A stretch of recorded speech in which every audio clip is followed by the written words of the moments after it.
Today's presentation features author and researcher DeAnne Loper, making her first public appearance in 3 years. The oral tradition that Jesus would have been addressing the Pharisees the Pharisees, that you keep the traditions. The traditions of men, right?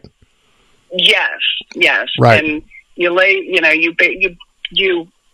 put these heavy traditions on people, and it could be splitting hairs over anything. Right. It became obsessive.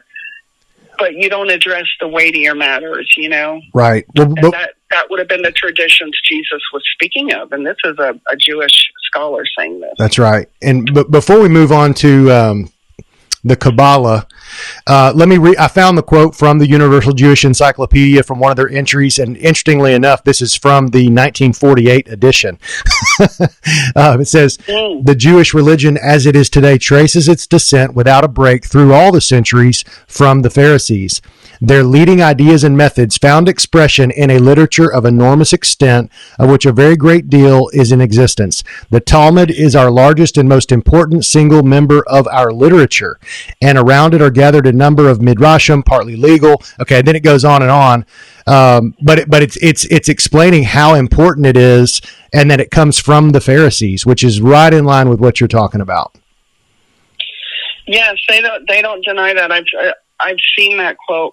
I might have it in my book. It's been a long time since I've read, all the way through my book again. But, they don't deny that it comes all the way from Babylon. And I think it was Ted Pike that said after the dispersion in 70 AD, the Jews who were not, killed within the walls of Jerusalem, or the ones that were not sold back into slavery into Egypt, like Deuteronomy 28 prophesied about through Moses, they fled back. Some fled back to Babylon. And Ted Pike, I think it was, said they were there for 1,600 years compiling. Unreal. I mean, it didn't take them that long, but that's where this Babylonian, where it was actually...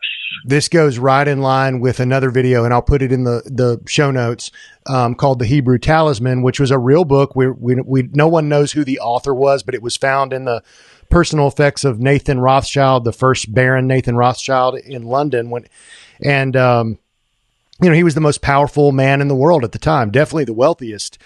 And the entire book was about this wandering Jew that was inhabiting these various souls of Jewish, powerful Jewish men through history, with the stated goal of overpowering Christianity, destroying Christianity, and getting Christians to work like slaves in a newly built Israel.